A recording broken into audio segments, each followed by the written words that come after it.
अस्सलाम वालेकुम व्यूअर्स, क्या हाल चाल है। उम्मीद करता हूँ सब ठीक ठाक होंगे। मेरी दुआ है कि आप हमेशा हंसते रहें, मुस्कुराते रहें, हमें अपना प्यार दिखाते रहें। मेरा नाम है साबिर सुल्तानी। मेरा नाम है मोहम्मद सादिक। आप देख रहे हैं हमारा यूट्यूब चैनल हाजिर एक नई वीडियो के साथ। वीडियो है खान सर की और मिलके देखते हैं वीडियो, फिर उस पर करेंगे अपना हमारे रिव्यूज़ को जानने के लिए वीडियो के अंत तक लाजमी देखिए। अगर आप हमारे चैनल पर नए हैं, चैनल को लाइक कीजिए, सब्सक्राइब कीजिए, बेल आइकन को प्रेस करना मत भूलिए। बढ़ते वीडियो को चालू। जय हिंद। देखिए, अभी चाइना और ताइवान के बीच में जो डिस्प्यूट हो रहा है, आखिर ये कहाँ तक जाके शांत होगा? क्या चाइना ताइवान पर हमला कर देगा या नहीं करेगा? इसको शुरुआत से हम समझते हैं। देखिए, प्रथम विश्व युद्ध और द्वितीय विश्व युद्ध के दौरान चाइना में मेनली जब सेकेंड वर्ल्ड वॉर चल रहा था, तो चाइना में बहुत भयानक गृह युद्ध चल रहा था और इसी का फायदा उठा के जापान इस पर अटैक कर चुका था। उस समय दो पार्टियां थी। एक माओ की जो थी, माओ जेडांग की जो पार्टी थी, उनका नाम था कम्युनिस्ट पार्टी, और नेशनलिस्ट पार्टी को जो लीड कर रहे थे क्वेमेंटोंग। तो ये चियांग काइसेक, क्वेमेंटोंग पार्टी थी, तो चियांग काइसेक लीड कर रहे थे। तो दोनों के बीच भयानक गृह युद्ध हुआ। जापान के हमला को देखकर ये दोनों नेताओं ने एक समय के लिए युद्ध विराम कर दिया। गृह युद्ध उसे कहते हैं जब आपस में ही दो पार्टियां सत्ता के लिए लड़ लेती हैं। जैसे तालिबान और अफगानिस्तान की सरकार देखें, वो एक तरह का अंदर का गृह युद्ध था कि एक ही गुट दूसरे गुट को मारेगा अपने ही देश में। तो ये दोनों जो गुट थे एक समय के लिए शांत हुए ताकि जापान के आक्रमण को न्यूट्रल किया जा सके। लेकिन द्वितीय विश्व युद्ध में जापान के ऊपर परमाणु बम गिर गया और जापान ऑटोमेटिक साइड हो गया। इसका फायदा उठाकर जो माओ थे, वो उनके समर्थक जितने थे, वो चियांग काई शेक के समर्थकों को हावी होने लगे अचानक, और ये पूरे एरिया पर माओ का कब्जा हो गया, और यानी कम्युनिस्टों का कब्जा हो गया। तो ये जो चियांग काई शेक थे, अपने समर्थकों के साथ ताइवान चले गए और यहीं से कहने लगे कि हम लोग वापस रणनीति बनाएंगे और वापस चाइना को हम लोग अपने अंडर में लाएंगे। तो अब यहां से चाइना की दो विचारधाराएं चालू होती है। एक ये बड़ा वाला चाइना, जिसे हम लोग कहते हैं पीपुल्स रिपब्लिक ऑफ चाइना, और एक छोटा वाला ताइवान, इस ससुरा अपने को कहता है Republic of China, Republic of China कहता है। इस छोटका का कहना है कि पूरा बड़का हमारा है, और बड़का चाइना को जानते ही वो कह रहा है कि तुमको आज नहीं तो कल हम घोंट लेंगे। तो ये मेनली लड़ाई चल रही थी। लेकिन उन धीरे धीरे जब ये मेनली जो अलग हुए थे, सब 1949 का समय था यहाँ पर, जब ताइवान अलग हो गया। ताइवान का ऑफिशियल नाम रिपब्लिक ऑफ चाइना है और इसका नाम है पीपल्स रिपब्लिक ऑफ चाइना। तो दोनों के बीच में ये गृह युद्ध आगे बढ़ते गया। लेकिन ताइवान में जो गए थे क्वेमेंटोंग पार्टी, वो धीरे धीरे कमजोर होकर एक छोटे से टापू में सिमट गई और इधर चाइना डे बाई डे बहुत आगे जाने लगा। अब चाइना ने लाया वन चाइना पॉलिसी। एग्जाम में अक्सर गलती कर देता है लड़का, वन चाइना पॉलिसी लगा देता है कि चीन में एक ही बच्चे हो सकते हैं। ये नहीं है। वन चाइना पॉलिसी का मतलब कि आप इस वाले चाइना को मानेंगे, इसे नहीं मानेंगे। वन चाइना पॉलिसी में एक्सेप्ट करना पड़ता है कि हम इस चाइना को मानते हैं और ये चाइना कोई देश नहीं है। भारत ने भी वन चाइना पॉलिसी फॉलो किया है, अमेरिका ने भी माना है, लेकिन वो कहते हैं कि इसको भी अधिकार है मानवाधिकार का। तो ये सब चीज हुआ। इसी सिलसिले में जो ताइवान था वो धीरे धीरे डेवलप करते रहा है, और डेवलप करते करते ये काफी आगे डेवलप हो गया। खैर, चाइना का भी ये एरिया काफी ज्यादा डेवलप है, और इसी डेवलपमेंट में एक सबसे बड़ी डेवलपमेंट थी सेमीकंडक्टर की। सिलिकॉन एक सेमीकंडक्टर है। जहां कहीं हमें इलेक्ट्रॉनिक डिवाइस चाहिए, यानी जहां कम करंट की जरूरत है, जैसे माइक, टीवी, कैमरा, ये जितने चीजें हैं इसमें सेमीकंडक्टर की जरूरत पड़ती है। आपका लैपटॉप, कंप्यूटर, कोई भी चीज, जितना भी आप देख रहे हैं, ये सारी चीजें आपके किसी न किसी इंस्ट्रूमेंट में मिलेगी। इवन कि आपके एटीएम कार्ड पे भी एक चिप लगा रहता है, मेमोरी कार्ड पे, सिम कार्ड में, जहां भी येलो कलर वाला देख रहे हैं उसे सिलिकॉन का ही यूज होता है। आप कहीं पे भी देखिए तो इस सिलिकॉन में बहुत हाई एफिशिएंसी चाहिए होती है, और साथ में इसमें बहुत ही ज्यादा स्किल्ड वर्कर की जरूरत है, और ये बार बार इसमें सुधार की भी जरूरत होती है। तो इसमें ताइवान बहुत आगे निकल गया और पूरी दुनिया को छोड़ दिया। ताइवान की कंपनी टीएसएमसी पूरी दुनिया का 60% अकेले सेमीकंडक्टर प्रोड्यूस करता है। अब अभी क्या है कि 5G का जमाना आ गया है। हर इंसान के हाथ में मोबाइल, टैबलेट, लैपटॉप, हर चीज अब स्मार्ट होते जा रही है। जैसे आप देखिएगा, बल्ब स्मार्ट हो गया, आप रिमोट से बंद कर सकते हैं। तो जहां ये रिमोट वगैरह आएगा, इसमें कंफर्म सेमीकंडक्टर लगेगा। यानी पूरी दुनिया का 60% सेमीकंडक्टर अकेले ताइवान के टीएसएमसी कंपनी प्रोवाइड कर देती है। कॉलकॉम, फोर्ड, आपका गूगल, एप्पल, जितनी मोबाइलें आती हैं ये सब टीएसएमसी से ही खरीदती हैं। इसीलिए दुनिया ताइवान को बचाना चाहती है कि ताइवान जाने का मतलब ताइवान नहीं गया, बल्कि 60% जो सिलिकॉन सेमीकंडक्टर का मार्केट है वो चाइना के पास चला जाएगा। इसलिए पूरी दुनिया ताइवान को बचाने की जुड़ी हुई है। इसमें अमेरिका को पता है कि भैया अमेरिका सॉफ्टवेयर के दुनिया में बहुत आगे है यहाँ पर, इसलिए इनको सिलिकॉन ज़्यादा ज़रूरत होता है। और आप देखिए यहाँ पर तो एक सिलिकॉन वैली ही है अमेरिका में, कि वहीं पे गूगल, माइक्रोसॉफ्ट, टेस्ला सब उधर ही मिलने वाले हैं सब आपको। तो उन लोग को, जैसे टेस्ला की कार ऑटोमेटिक चलती है तो उसमें भी कंप्यूटर चाहिए, सिलिकॉन चाहिए। इसलिए ये चाहता है कि ताइवान हमेशा जिंदा रहे, इसलिए हमेशा ताइवान का पक्ष लेते रहता है। इस बार क्या किया, अमेरिका ने 2 कदम आगे बढ़ के काम कर दिया। एक्चुअली अमेरिका के संसद भवन को हम कांग्रेस कहते हैं। तो जो जिसे संसद भवन के 2 सदन होते हैं, जैसे हमारे यहाँ भी संसद भवन के 2 सदन हैं, तो हम लोग जिसे संसद कहते हैं, अमेरिका वाले उसे कांग्रेस कहते हैं। हमारे यहाँ कांग्रेस तो एक राजनीतिक पार्टी है, जबकि ब्रिटेन वाले उसी को पार्लियामेंट कहते हैं। तो एक ही नाम है उसका, कानून बनाने वाला जगह। ये है आपका अमेरिका का संसद, जिसे वो लोग कांग्रेस कहते हैं। इसमें एक सदन है लोकसभा, एक सदन है राज्यसभा। तो जिसे हम लोग लोकसभा कहते हैं, उसे अमेरिका के लोग हाउस ऑफ रिप्रेजेंटेटिव कहते हैं, उसे हाउस ऑफ रिप्रेजेंटेटिव। और जिसे हम लोग लोकसभा कहते हैं, उसे ब्रिटेन के लोग हाउस ऑफ कॉमन्स कहते हैं। कॉमन मतलब लोक, जनता का, जनता वाला। तो हम लोग बोलेंगे लोकसभा, अमेरिका वाला बोलेगा हाउस ऑफ रिप्रेजेंटेटिव, ब्रिटेन वाला बोलेगा हाउस ऑफ कॉमन्स। और जिसे हम लोग राज्यसभा कहते हैं, अमेरिका उसे राज्यसभा न कह के बल्कि उसे सीनेट बुलाता है, और ब्रिटेन उसे राज्यसभा नहीं कह के हाउस ऑफ लॉर्ड्स कहता है, हाउस ऑफ लॉर्ड। तो ये एक कंपैरिजन है इंडिया, अमेरिका और ब्रिटेन के संसद के स्ट्रक्चर की। तो अमेरिका क्या कांग्रेस तो कहते हैं, अमेरिका के संसद को कांग्रेस कहते हैं, और लोकसभा को कहते हैं हाउस ऑफ रिप्रेजेंटेटिव। अभी जैसे हमारे लोकसभा अध्यक्ष ओम बिरला साहब है, तो ओम बिरला जो चाहेंगे संसद में, अब ऐसा तो नहीं होता है जो मन करेंगे, लेकिन सर्वे सर्वा संसद के अंदर वही है। बहुत पावरफुल पद होता है स्पीकर का। तो हाउस ऑफ रिप्रेजेंटेटिव की जो स्पीकर है नैन्सी पेलोसी, तो नैन्सी पेलोसी जो थी, इन्होंने कह दिया कि हम ताइवान यात्रा करेंगे। अब हो गया बवाल, क्योंकि चाइना के 1 चाइना पॉलिसी पर अमेरिका ने साइन कर रखा है। यानी ये बड़े वाले चाइना को मानते हैं, छोटा वाला को ये मानते हैं कि उसी का अंग है, तो फिर आप क्यों आ रहे हैं बीच में। तो ये जो बाइडेन का ये स्टेप काफी मतलब एक तरह से कहिए कि रिस्की भी डिसीजन है। नैन्सी पेलोसी का जहाज जैसे ही ताइवान की राजधानी ताइपे में पहुंचता है, तो इनका तो भव्य स्वागत किया जाता है। नैन्सी पेलोसी के आने के बाद चाइना पूरी तरह से भड़क जाता है। वो ताइवान के चारों ओर से अपना नेवल एरिया लगा के और यहाँ पर मिसाइलों से बम्बार्डमेंट करने लगता है।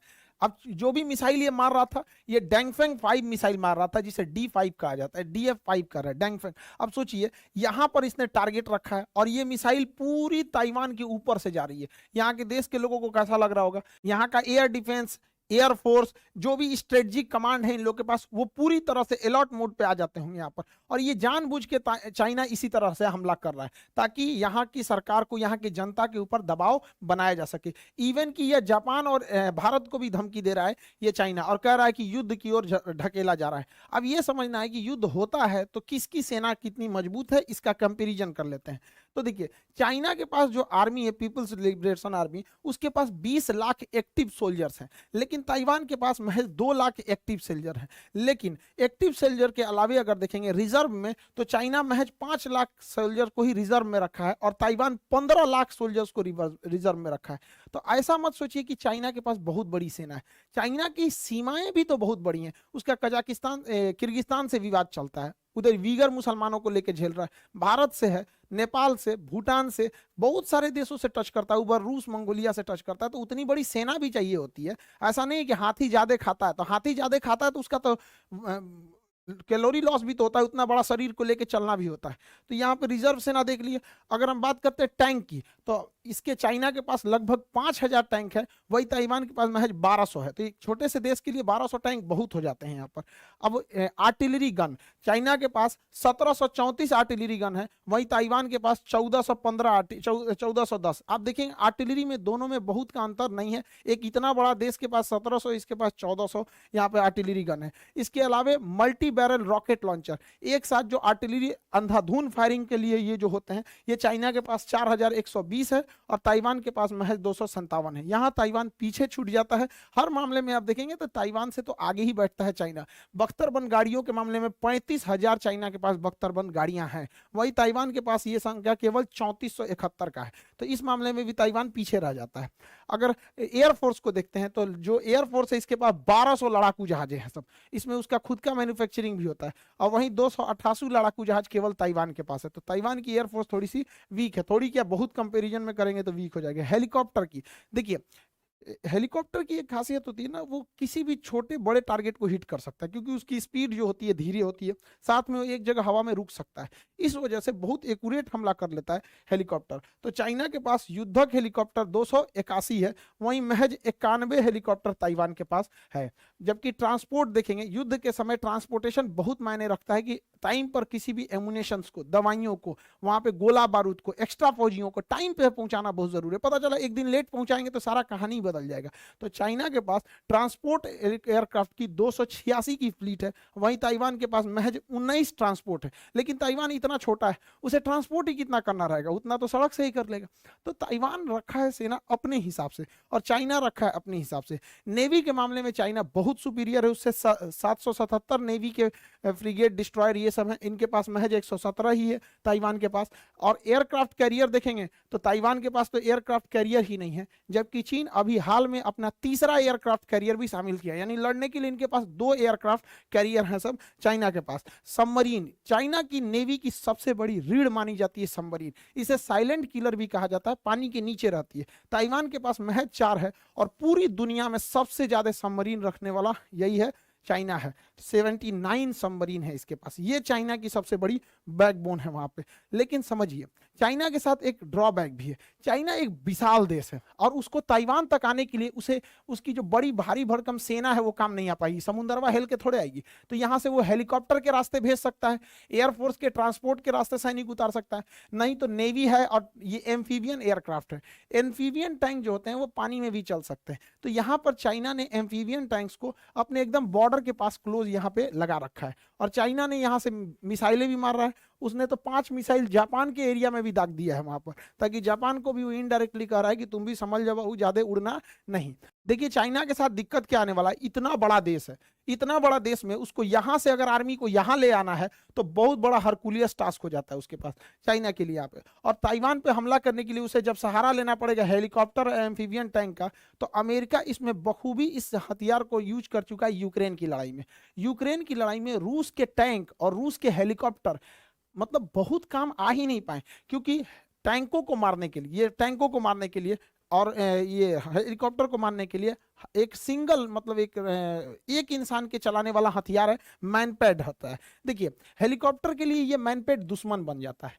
एक्चुअली क्या है कि हेलीकॉप्टर आसमान में रहता है, उसे छुप पाना बड़ा मुश्किल होता है और ये आदमी तो कहीं पे भी बैठ सकता है, तो उतने बड़े जहाज से आदमी तो दिखेगा भी नहीं और ये स्ट्रिंगर या फिर ये मैनपैड मिसाइल मारेगा, हेलीकॉप्टर को बचना ही मुश्किल हो पाता है। दूसरा, जो टैंक होते हैं जमीन पर चलने वाले या फिर पानी में चलने वाले एम्फीबियन टैंक, जब वो जमीन पे आएंगे तो इन्हें जमीन पर मारने के लिए अमेरिका के पास जेवलिन मिसाइल है, बहुत एक्यूरेट हमला करती है। अब देखिए ये टैंक का छुपना मुश्किल है और ये तो कहीं नाली एगो गड्ढा खोद के उसी में घुस जाएगा, यहाँ पे थोड़ा सा 4 फीट का गड्ढा खोद के उसी में छुप जाएगा, बैठ जाएगा और निकल के मार सकता है।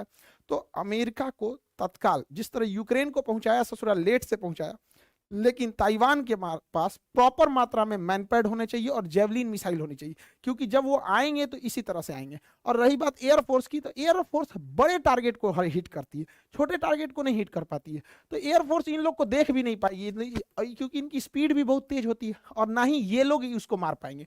तो ये मैनपैड इसके आगे काम नहीं आ पाएगा। इसके लिए अमेरिका को वहां पर अपना थर्ड मिसाइल डिफेंस सिस्टम है उसको एक्टिवेट करना चाहिए, ताकि इन जहाजों से उसे रोका जा सके। तो इसमें 4 चीज बहुत काम आएगी। एक, एयरफोर्स को रोकने के लिए थर्ड मिसाइल, और हेलीकॉप्टर और टैंक को रोकने के लिए मैनपैड और जेवलिन मिसाइल, और पनडुब्बियों को मारने के लिए सबसे ज्यादा जरूरी होता है, चाइना की सबसे बड़ी रीढ़ है पनडुब्बी, और यहां पर पनडुब्बियों को मारने के लिए P-8I अमेरिका का जहाज है। P-8I जो जहाज है ये पनडुब्बी हंटर कहा जाता है इसे, पोसाइडन। ये ऊपर आसमान में उड़ते उड़ते पनडुब्बियों को मार देता है टारपीडो की मदद से।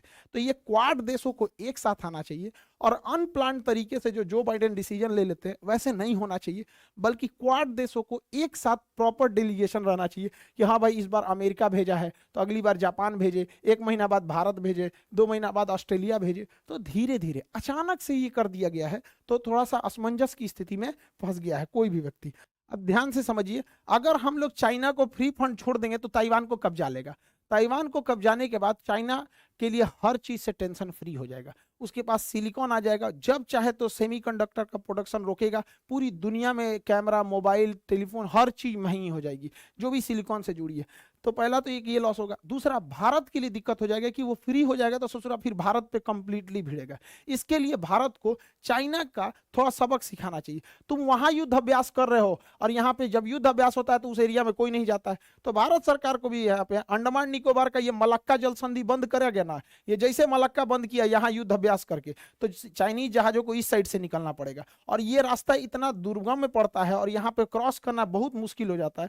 यहाँ एक वीक के लिए अगर मलक्का बंद हो जाता है ना, तो एक हफ्ते में चाइना को 500 करोड़ का लॉस लगता है। और इसके बाद भी जाएगा कहाँ? हिंद महासागर में जाएगा यहाँ पे। तो यहाँ हम लोगों को काम बनता है कि चाइना का ध्यान भटकाया जाए, क्योंकि चाइना इतना बड़ा देश है, अगर उसका ध्यान इधर भटक गया ना तो ये एरिया में पूरा पहाड़ है, ऐसा मैदानी क्षेत्र नहीं है, तो पूरा पहाड़ है, यहाँ से यहाँ ट्रांसपोर्टेशन बहुत मुश्किल हो जाएगा। और ये चाइना के लिए कंप्लीट ट्रू फ्रंट वार हो जाएगा। एक इधर एरिया हो रहा है, एक यहाँ, और एक नेवी के सेक्टर में फंसा देना चाहिए। चाइना के जो सेनापति थे, जब वो रिटायर हुए तो उन्होंने कहा कि मुझे बहुत खुशी है कि मैंने पूरी दुनिया की सबसे बड़ी सेना का नेतृत्व करके रिटायर हो रहा हूं, लेकिन अफसोस इस बात का है कि आज तक कभी युद्ध नहीं किए। वाह रे भैया वाह, ये ससुरा इतना बड़ा चाइनीज वाले हैं सब, ये केवल डराने का काम करते हैं। ये कभी किसी दूसरे बड़े देश के साथ युद्ध अभ्यास नहीं करेंगे। ये क्या करेंगे अपने में, कि चाइना की सेना एक दिन में यहां से यहां पहुंच गई, उस एक दिन में ना सड़कों पे किसी को निकलने दिया जाता है, ना कोई रेलवे पैसेंजर के लिए ट्रेन रखा जाता है, केवल मिलिट्री वाले गुजरते हैं। रियल लड़ाई में ऐसा नहीं ना होता है। तो ये चाइना मनोवैज्ञानिक दबाव बना रहा है पूरी दुनिया पे। यहाँ भारत को करना चाहिए कि नेवी को इस साइड में एक्टिवेट कर देना चाहिए, ताकि जो कुछ मनोवैज्ञानिक दबाव बने, ऐसा नहीं कि युद्ध कर देना चाहिए, मनोवैज्ञानिक दबाव बनाने के लिए हमें अपनी सेना को लद्दाख के एरिया में तत्काल मोबिलाइज करना चाहिए। इससे क्या है कि लद्दाख में जहां कन्फ्लिक्ट हुआ था, ये फिंगर 4 मेरा है कि फिंगर 4 तुम्हारा है, वहां तक चले जाओ। यहाँ पे उत्तराखंड है ही है, सिक्किम के पास, अरुणाचल प्रदेश के पास। एक साथ अगर हम लोग यहाँ पर बहुत बड़े पैमाने पर युद्ध अभ्यास करने लगेंगे, इसी से चाइना के ऊपर दबाव बन जाएगा। अभी भी चाइना ताइवान पे हमला नहीं किया है, उसके अगल बगल में युद्ध अभ्यास कर रहा है। तो हम लोग अपने जगह पे तो कर ही सकते हैं, यहाँ राफेल लगा देते हैं और यहाँ पे P-8I जो है विमान यहाँ लगा देते हैं, चाइना की पनडुब्बियां इधर बिजी रहेंगी, और एक दो ठो यहाँ लगा देते हैं। वरना चाइना के ये रखेल है ना, ये ज्यादा चिल्लाते रहता है यहाँ पे, इसको खाने पीने को तो है ही नहीं, सोचता है भीख में कुछ ना कुछ मिल ही जाएगा। तो ये जरूरी है, अगर हम लोग जो बाइडन को और ताइवान को अकेला छोड़ देंगे तो यह दूसरा यूक्रेन साबित हो जाएगा और ये चाइना टेंशन फ्री हो जाएगा। जब चाइना यहाँ की ओर बिजी होगा तो यही बहाने हम लोग अक्साई चीन में घुस जाएंगे, जो वो मिले ससुरा 2-4 किलोमीटर जितना जा सके, क्योंकि वो एक साथ दो लड़ाई नहीं लड़ सकता है। ताइवान से लड़ने के लिए अमेरिका पीछे नहीं हटेगा, उसने अपने यहाँ पर एयरक्राफ्ट कैरियर का पूरा जंगी बेड़ा भेज दिया है। और अगर यहाँ चले गए हम लोग तो या तो 2 किलोमीटर अंदर घुसेंगे तो चाइनीज वापस जाओ, और नहीं तो ससुरे तुम युद्ध करो। तो चाइना एक साथ दो फ्रंट पे नहीं लड़ सकता है। रीजन क्या है, यहाँ दुनिया का सबसे ऊंचा पठार तिब्बत का पठार है, और ये इतना दुर्गम एरिया है कि इसके ऊपर से जहाज तक नहीं गुजर पाती, प्रेशर इतना ज्यादा रहता है। यहाँ लड़ाकू जहाज भी जाते हैं ना तो अपनी कुल क्षमता से उड़ान नहीं भर सकते, हाइट ज्यादा, प्रेशर कम, जो ज्योग्राफिकल ट्रेन है काफी उठपटांगे। तो अभी हम लोगों को ताइवान को अकेले नहीं छोड़ना चाहिए, क्योंकि अगर वो छूट गया तो छुट्टा साढ़ हो जाएगा। और जैसे ताइवान पे हमला करे तो भारत सरकार को भी इधर से एकदम हमला करते रहना चाहिए। तो आप लोगों को भी प्रेशर है, आपके पास सोशल मीडिया है, गवर्नमेंट के ऊपर प्रेशर बनाना चाहिए ताकि गवर्नमेंट इसको अकेला न छोड़े। हालांकि अमेरिका अक्टूबर में भारत के साथ उत्तराखंड में युद्ध अभ्यास करने वाला है, तो वो युद्ध अभ्यास अक्टूबर में होगा। अक्टूबर आज है, अभी तो अगस्त चल रहा है यहाँ पे, तब तक पूरा कहानी खत्म हो जाएगा। अमेरिका क्या करेगा छोड़िए, हम लोगों को यहाँ पर अपनी सेना को एक्टिवेट करना चाहिए, और ये जरूरी भी है। समझिए, सेना को अगर आप इमरजेंसी में एक्टिवेट नहीं करते हैं तो सेना को धीरे धीरे एक्सपीरियंस की थोड़ी सी कमी महसूस होने लगेगी, कि जब तक सेना लड़ाई नहीं करती है वो वाली फीलिंग नहीं आती है। आप क्या कितना प्रैक्टिस कीजिए, तो एकदम ये रियल वॉर लाइक सिचुएशन हो जाएगा। सेना को मोटिवेट पूरी मोबिलाइज किया जाएगा यहाँ पे, जिस बहाने एक तरह का समझिए तो ड्रिल भी हो जाएगा। और क्या पता अगर ये ससुरा लड़ाई में कूद गया तो हम लोग भी इधर कूद जाएंगे, इसी बहाने अक्साई चीन, पीओके वगैरह वाला एरिया में आदमी आगे बढ़ सकता है यहाँ पे। आप क्या सोचते हैं कि हम लोगों को यहाँ यूक्रेन के मुद्दे की तरह शांत बैठना चाहिए, या फिर अपनी सेना को अब चाइना के बॉर्डर पे मोबिलाइज करके चीन का ध्यान भटका देना चाहिए? आई होप आप इस टॉपिक को समझे होंगे। मिलेंगे नेक्स्ट क्लास में। जय तो हिंद। व्यूअर्स, वीडियो हमने देखा, वीडियो था खान सर का, और बड़ी तफसील से समझा रहे थे ताइवान और चाइना और इंडिया और यूएसए, किस तरह से चाइना को दबाया जा सकता है, किस तरह से चाइना जंग मुसल्लत कर सकता है। ज़्यादातर वो इस चीज़ पे ही फोकस कर रहे थे कि चाइना को किस तरह से घेरा जा सकता है, इंडिया यूएस से मिलके ताइवान की मदद करें और उसको इस चाइना से बचाएं और उल्टा चाइना पे वार जंग मुसल्लत कर दें और चाइना को तोड़ दें। तो ये सारी चीज़ें मुमकिन कहने में तो आसान है, करने में इतनी आसान नहीं है। और जिस तरह भारत रशिया यूक्रेन की जंग में भी एक साइड पे हो गया, उसने कोई ना यहाँ तक नहीं कह सका कि रशिया ये गलत कर रहा है, क्योंकि पाकिस्तान ने ये तक कह दिया था कि रशिया को ये वार नहीं करनी चाहिए थी।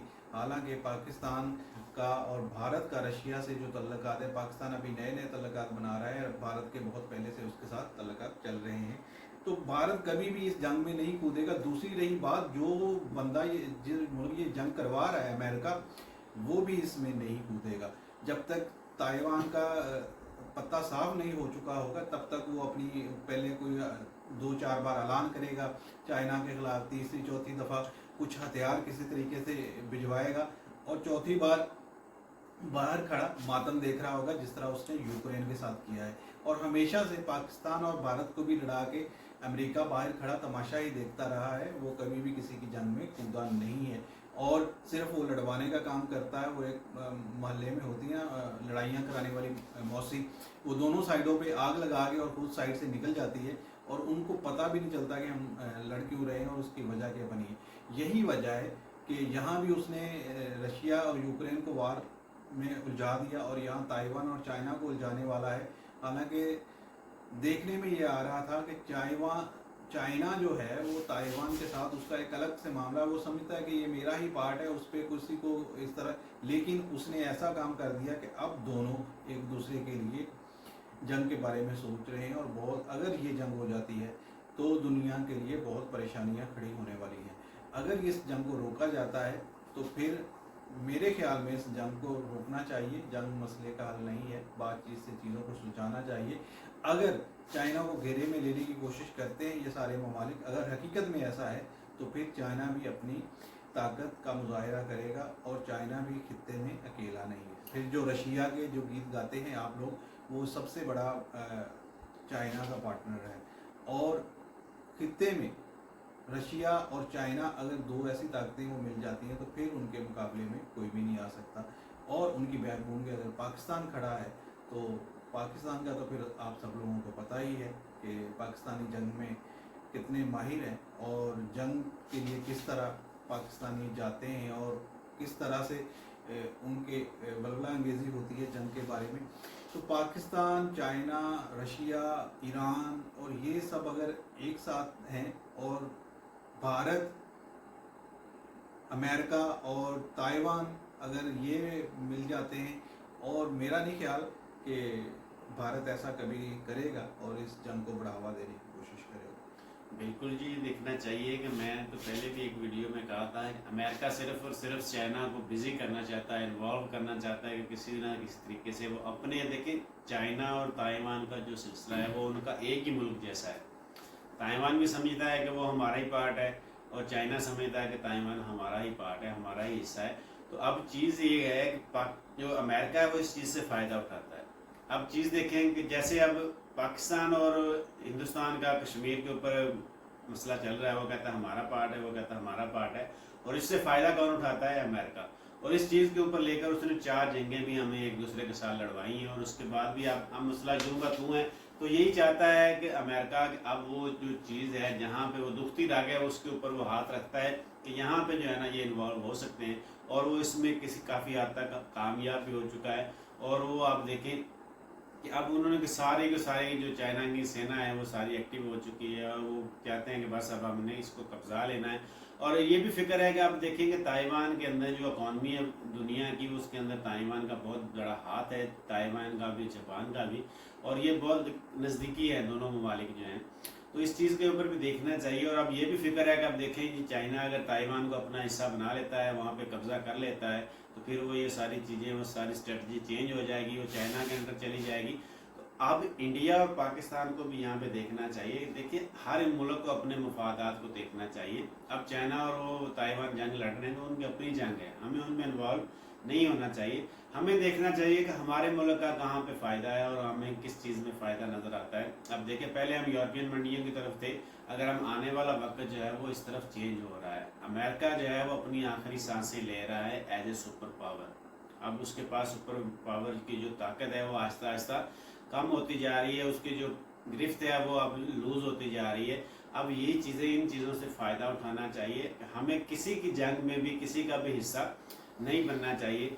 अगर इंडिया जो है वो अमेरिका का साथ देता है और जंग में जाता है तो क्या होगा, उससे फिर इंडिया जो है वो रशियन जो है ना उनसे दूर हो जाएगा और क्या होगा, एक बहुत बड़ी मार्केट जो है वो उनसे चली जाएगी, तो इसका बहुत ज़्यादा लॉस हो जाएगा। इन चीज़ों को देखना चाहिए। पाकिस्तान और इंडिया के आपस में है वो अपनी जगह पे रखें, लेकिन जो वर्ल्ड वार जो है ना स्ट्रेटजी, उसको भी देखना चाहिए कि हमें मुस्तकबिल में किन चीज़ों के ऊपर जाना चाहिए, कौन सा मौका अपनाना चाहिए। तो मैं तो यही समझूंगा कि इंडिया कभी भी इस जंग के अंदर आते हुए इससे फ़ायदा भी नहीं उठाएगा कि हम भी चाइना के ऊपर जो है ना वो अटैक कर दें। तो ये चीज़ें नहीं करनी भी नहीं चाहिए, क्योंकि दुनिया अफोर्ड नहीं कर सकती। अगर इंडिया इस जंग में इन्वॉल्व होता है तो ये जंग जो है वो वर्ल्ड वार जो आलमी जंग बन जाएगी और उससे फिर बहुत ज़्यादा तबाही आएगी। तो जंग किसी मसले का हल नहीं है, बातचीत के ज़रिए इसको सुलझाना चाहिए। अमेरिका इसको हवा दे रहा है, वो कभी भी प्लेटफॉर्म पे नहीं आने देगा। अब अगर अमेरिका इसमें से बात पीछे हट जाए तो चाइना और ताइवान मिल बैठकर इस मसले का हल कर सकते हैं, लेकिन वो कभी इस तरफ आने नहीं देगा। वो कहेगा देखें जी ताइवान को शाबाश, हम आपके पीछे हैं, देखें हम आपके पीछे हैं, लेकिन जब यूक्रेन की तरह मुड़ के देखेंगे तो पीछे कुछ भी नज़र नहीं आएगा। ताइवान तबाह हो जाएगा। इतना सा वो मुल्क है, उसकी इकॉनमी बहुत ज़बरदस्त है, दुनिया के अंदर उसका हिस्सा बहुत ज़्यादा है। तो इसलिए ताइवान को भी सोचना चाहिए कि इस मसले को बातचीत के ज़रिए हल कर ले, ना कि इस मसले को हवा दी जाए और इसको पोलिटाइज किया जाए, इसके ऊपर सियासत की जाए। इसके ऊपर बचना चाहिए अपनी आवाम के लिए, अपने मुल्क के लिए और बल्कि दुनिया के लिए इस मसले को हल करना चाहिए, वरना दुनिया तबाही के दहाने पे खड़ी है। और दूसरी बात यह है कि अमेरिका सुपर पावर है, वो अपने रीजन का सुपर पावर रहेगा, क्योंकि दुनिया में जो वाहिद करेंसी डॉलर है जिस पे लोग कारोबार करते हैं, दुनिया में अभी तक चाइना भी कोशिश कर चुका है, बाकी सारे ममालिक भी कोशिश कर चुके हैं कि अपनी करेंसी पे दुनिया में कारोबार किया जाए, तो वो मुमकिन नहीं रहा। तो लेकिन आस्ता आस्ता ये स्ट्रेटजी चेंज हो रही है, अब जो है हो रही है, लेकिन currency आ अभी रही हुई हैं। नहीं। लेकिन फिर भी दुनिया का दारोमदार अमेरिका पर है। अमेरिका एक तरह इतनी सुपर तेजी से पावर दुनिया है। चेंज हो रही है तो आप देखेंगे कि और ये स्ट्रेटजी भी आगे चली जाएगी। ये मिल बैठ के तो अपना ऐसा हल निकाल रहे हैं कि डॉलर का जो है वो तोड़ किया जाए। चलिए, ये जंग किसी भी मसले का हल नहीं है, चाहे इंडिया पाकिस्तान की हो, बिल्कुल। रशिया यूक्रेन की हो, चाइना ताइवान की हो, जंग किसी भी मसले का हल नहीं है। हमें पुरअमन रहना चाहिए और पुरअमन ही दुनिया सकती है। आई होप सो हमारी आज की वीडियो आपको अच्छी लगे। वीडियो अच्छी लगे लाइक करें, शेयर करें, चैनल को सब्सक्राइब करें। वीडियो को अंत तक देखने का शुक्रिया। अल्लाह हाफिज़।